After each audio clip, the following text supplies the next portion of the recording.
Hey guys, welcome to our interactive English series. By interactive English, I mean that we're in the kitchen today and we're gonna go through different objects like space rack, oven, etc. I'm gonna point at those objects and explain what they do and what's the exact word that you use to describe them in English. So if you're interested and you like visual stuff, first of all, subscribe to this channel, like this video, and let's start learning English. So kitchen is a place where you prepare food.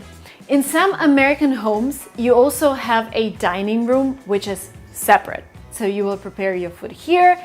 In our house, I'm gonna show you, we actually have this dining room, but I was like, why have a separate dining room when we can have kids' room here? So this is actually the previous tenant who lived here. We looked at the photos. He actually had a huge dining table here. And I guess that makes sense if you have a lot of parties at home, if you like to invite guests. But for us, we decided that we're gonna have this dining area as a part of our kitchen. And this is enough for us right now. All right, let's start with this corner. This is our dishwasher. We'll put our dishes here. By the way, if you wonder what this is called, this is your rack in the dishwasher. So something to put your cups, utensils on. We have dishwasher detergent, and it's right here. It can be liquid, but it can also be in packs. So we have these packs, and you put them in your dishwasher, and it helps your dishes stay clean. This is called Rinse-Aid. And this is something again I've learned when I came to the US because in our previous apartment, our dishwasher said low rinse-aid, refill rinse-aid. And I was like, why do you need something extra? So this just basically helps your dishes dry better and they're sparkling, they're clean. Yeah, it kind of helps, but I also think people just invent a lot more stuff to get your money. I don't know, but we still use it. Rinse-Aid. This is our sink, so if you wash your dishes manually, you use it. You use dish soap to clean your dishes. And you also have this tap. In Great Britain, it's called faucet. The thing is, whenever you travel, in every country, you will have different perks that taps have, so you kind of have to figure out how they work. The first time I entered this house, I switch on water and there is no water. And I tell the agent was here, and I was like, we have no water, and we're moving in today. I need water. We just flew here from Russia. And she said, try this. Like, seriously? And every single person who comes to this house, they tell me, Marina, you don't have water in the kitchen. We do have it. There's just this sensor right here to make the process more automatic. But I don't know. I don't really like it. Do you? If you're watching from Turkey, you probably know what this is. I think this is a Turkish thing. I've just seen a lot of those in Turkey. This is a juicer, and I've seen them in Italy as well. We used to use them for oranges, but now we got another juicer. It's right here. We use it for oranges. Something else that we have here, super important. This is called a chopping board. And you normally have several. You have a separate chopping board for your meat. You have a chopping board for bread. Like for example, this is our bread chopping board. It's wooden. This is paper towel, super useful. You can use it instead of napkins or, you know, something that is a must-have in any kitchen. This is a thing that completely changed my life. Cost $10. This is an egg cooker. So instead of cooking your eggs and boiling them using the traditional method, a saucepan, etc., you just put them here.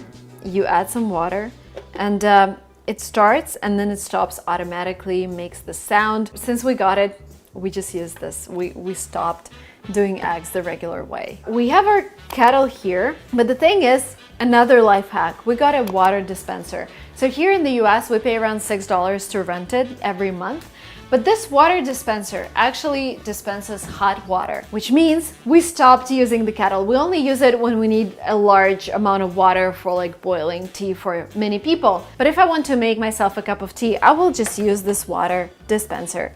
And you can use it for both cold water and hot water. Here we have our fridge, messy. Welcome to our fridge. I'm not gonna point at food this time, but if you want me to point at food, we can make a separate video. We have the fridge and we have a freezer. So everything here is frozen. One of the best ice creams here in the US. Chocolate. If you have food that doesn't require refrigeration, Then you store this food in the cupboard. And well, I did some reorganizing a couple weeks ago, but you can't really tell. We've lived in this house for 8 months. Oh my God, where is this coming from? So much food. We have our pasta here, we have coffee, we have dates. It's my favorite dessert replacement. Oh, and if you wonder what this is, somebody told me this helps to prevent ants. But they came here yesterday and they didn't care about my orange peels. So here we have another juicer. This is actually a fancy juicer that lets you juice anything from grapes to... We stopped using it. The problem is I only want to juice oranges and this is not good for oranges. It's a toaster, coffee maker or coffee machine. Nespresso is my favorite. Here we have a blender, but if you come to the States, some people can actually say Vitamix. And this is something that I like to explore in a language where a brand becomes a name for an object. Like, I don't know if you knew that, but for example, jacuzzi is actually a brand. In America, we call this thing a hot tub, but because there were Jacuzzi brothers from Italy who started this company producing jacuzzis, people started calling them jacuzzis. Same with blenders. There is a company called Vitamix and they started doing blenders, but now people just say Vitamix. Vitamix costs around $600. This was like $39.99 in Costco. This is my waffle maker, but again, so bad. I've only used it like a couple times and then I decided that I need less gluten in my life. So this whole thing is called a stove. It can be electric and gas. A lot of states in the US, a lot of cities are actually banning gas stoves. So we already have electric. And this thing here is called an oven. So for example, if you're baking something, be careful when taking your tray out of the oven because it can be too hot. This is a kitchen towel, super useful for every purpose. This is your frying pan. This is a larger one, so we do vegetables here, but we also have a lot of different pans right here. We have like a smaller one as well. This thing here can also be called a saucepan, and this can also be called a pot. This is a gift I got from my friend who lived here in Silicon Valley. She attended Stanford and now she's gone and she lives in Paris. But before she moved, she gave me a lot of stuff from my kitchen. And this is my spice rack that was gifted by that friend. And we have several spices here. In a typical American home, you would also have some space for supplements. Americans love supplements. And this is what I also realized when I first came here. In every single home where I came, there was a special rack with a lot of supplements. And I was like, wow, that is exciting. Like, people care about themselves. People care about taking vitamins. And I've started doing the same and I feel better. Let's go through some smaller things that are also useful. This is a grater. You grate your cheese with it. This is a measuring cup. And if you look at American recipes, and this is, by the way, another great way to learn English. I remember when I was back in Russia, I would only look at American recipes because I wanted to get acquainted with the culture and the food that people eat, but also because I wanted to learn vocabulary connected with cooking. In a lot of American recipes, people measure stuff with cups, like 2 cups of flour, 1 cup of milk, and this really helps measure everything. This thing is called a whisk, and you use it to whisk your eggs, flour, whatever. Whenever you're baking, you would use a whisk. Another type of measuring cups. 1/4 of a cup, 1/3 of a cup, 1/2 of a cup, whole cup. Very useful. This is spatula. So whenever you're frying eggs or making pancakes, you use it to take them from your frying pan and onto the plate. Spatula. This is a game changer. This is called peeler, and you use it to peel your potatoes, cucumbers. When I used to peel potatoes and cucumbers with a regular knife, this is a knife, I would peel half of the potato instead of just peeling its skin. But when I started using this, and this cost like $1 from IKEA, game changer, I became like a professional chef peeling vegetables. When I say colander, do you understand what this means? Let's find a colander in my kitchen. Is it gonna be here? Oh yeah, this is your colander. When you make your pasta, you put it here to drain. So the water comes from your pasta and you enjoy it without any water, and colander helps you with it. Now guess what's this called?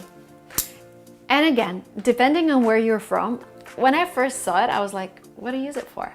This is called tongs. When you're making salad, when you have a lot of lettuce in your salad, I'm gonna show you what lettuce is. Lettuce, where are you? Oh, this lettuce. You can tell that it's my favorite because we don't have a lot of it left.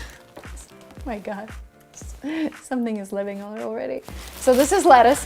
So when you're making salad with lettuce, you would use your tongs to pick it from the plate and put it on your plate or from a bowl, whatever you use to make a salad. Tongs. Ladle. You absolutely need it if you like to cook soups. We have this small ladle. They came with this Instant Pot. And Instant Pot is another word that I want you to know. Instant Pot is used to create anything basically, but we use it for soups, we use it for poultry. Poultry is chicken, duck, etc. We use it for oatmeal. So Instant Pot, in order to take things out of Instant Pot, they gave us this. This is a plastic ladle. And we also have a metal ladle. It's a big ladle. When we cook soups, we would take the soup with this ladle. Rolling pin. You use it to flatten your pastry whenever you're baking something. Rolling pin. This is called corkscrew for you to open your wine bottle. Corkscrew. Very basic, but just to remind you, this is a spoon, this is a fork, this is a knife, and we also have these amazing chopsticks. My friend brought them from Japan and they're a piece of art. This is a chopstick. Okay guys, I think this was really comprehensive, but I also realized there are a lot of other words that we haven't covered in this video, like kitchen shears. Like, these aren't actually scissors, these are kitchen shears. They help you cut through meat and bones. They have this special section, I guess that's for crab. Just because kitchen comprises so many objects, there are a lot more words to learn. And I think if this video passes 500,000 views, we're gonna make part 2 of the kitchen vocabulary. Thank you guys so much for watching this video. To help me reach this mini goal of 500,000 views, share this video with your friends who are learning English. And thank you so much for watching up to the very end. I hope you hit the like button and I hope you hit the subscribe button, and I'll see you very soon in my next videos. Bye bye.